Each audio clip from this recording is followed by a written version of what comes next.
پیارے بچوں السلام علیکم۔ امید ہے کہ آپ سب خیریت سے ہوں گے اور دعا ہے اللہ تعالیٰ سے کہ وہ آپ سب کو اپنی حفظ و امان میں رکھے، آمین ثم آمین۔ پیارے بچوں آئیے سبق کی ریڈنگ شروع کرتے ہیں۔ تو عبادات بے پورشن ہے اس سبق کا، عبادات اسلام میں عبادت کا تصور، جو کہ میں نے آپ کی پچھلی ویڈیو میں سمجھا دیا ہے، پھر بھی اس ریڈنگ کریں گے تو آپ کو سمجھ آ جائے گی۔ اسلام میں عبادت کا تصور بہت وسیع ہے۔ اگرچہ اسلام نے نماز، روزہ، حج کے ذریعے عبادات کا جامع نظام دیا ہے، اس کے علاوہ دیگر اخلاقی، معاشی اور معاشرتی تعلیمات پر عمل کرنا بھی عبادت ہے۔ علاوہ ازیں حقوق العباد کی ادائیگی بھی اللہ تعالیٰ کی عبادت ہے۔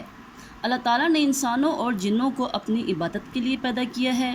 اللہ کا ارشاد ہے وَمَا خَلَقْتُ الْجِنَّ وَالْإِنسَ إِلَّا لِيَعْبُدُونَ، سورۃ الذاریات، اور میں نے جنوں اور انسانوں کو اس لیے پیدا کیا کہ میری عبادت کریں۔ اگلا ٹاپک ہے نماز، یعنی کہ نماز دوسرا رکن ہے۔ پہلا توحید تھا، وہ ہم پیچھے معنیات میں پڑھ چکے ہیں۔ اب یہاں پر آگے نماز، یعنی کہ نماز ادا کرنا۔ اسلامی عبادات میں سے نماز سب سے افضل ہے۔ نماز دین کا ستون ہے، نماز جنت کی کنجی ہے، اور اللہ تعالیٰ اور اس کے رسول پر ایمان کے بعد سب سے محبوب عمل نماز ہے۔ یہی وجہ ہے کہ قرآن مجید میں سب سے زیادہ تاکید نماز قائم کرنے کی آئی ہے۔ تو پیارے بچوں، قرآن مجید میں 700 بار یعنی کہ 700 بار نماز قائم کرنے کا حکم ہے، ایک بار بھی نماز پڑھنے کا حکم موجود نہیں۔ اب میں آپ کو یہ بتاؤں گی کہ نماز پڑھنے اور نماز قائم کرنے میں کیا فرق ہے۔ تو نماز کو کامل طریقے سے ادا کرنا، یعنی مکمل آداب و فرائض کے ساتھ ادا کرنا، لفظی اور جسمانی غلطی کا نہ ہونا۔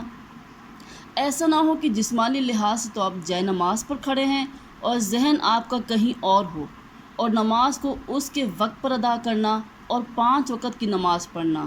یہ نہیں کہ فجر کی پڑھ لی، ظہر کی رہ گئی، یا ظہر کی بہت لمبی ہے چھوڑو اس کو، عصر کی پڑھ لیتے ہیں، ایسے نہیں۔ آپ نے 5 وقت کی نماز ادا کرنی ہے۔ یہ ہے نماز کے فرائض، آپ نے اس کو نماز کو قائم کرنا ہے، نماز کو صرف پڑھنا نہیں ہے، ٹھیک ہے۔ قیامت کے دن سب سے پہلے نماز کے بارے میں سوال کیا جائے گا۔ نماز میں بندہ اپنے خالق اور مالک کے سامنے عاجزی اور انکساری کے ساتھ اپنی پیشانی زمین پر رکھتا ہے۔ پیشانی مین ماتھا، اور اللہ تعالیٰ کی کبریائی مین بڑائی، کبریائی کا مطلب ہوتا ہے بڑائی، اور اللہ تعالیٰ کی کبریائی کا اقرار کرتا ہے، یہ مانتا ہے، اس لیے نماز کو مومن کی معراج کہا جاتا ہے۔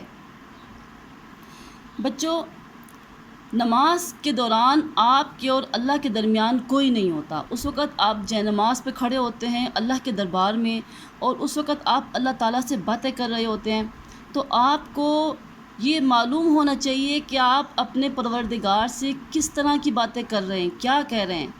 یہ نہیں کہ آپ نے سبحان ربی العظیم بولا یا آپ نے سبحان ربی الاعلیٰ بولا اور آپ کو اس کا مطلب ہی کوئی نہیں پتہ، تو ایسے رکوع اور ایسے سجدے کا کوئی فائدہ نہیں۔ آپ کو پتہ ہونا چاہیے کہ آپ اپنے رب سے، اپنے پروردگار سے کس طرح کی باتیں کر رہے ہیں، ان باتوں کا مطلب آپ کو آنا چاہیے، ترجمہ آپ کو نماز کا آنا چاہیے۔ نماز برائی اور بے حیائی کے کاموں سے روکتی ہے۔ نماز مسلمانوں پر روزانہ 5 بار فرض ہے۔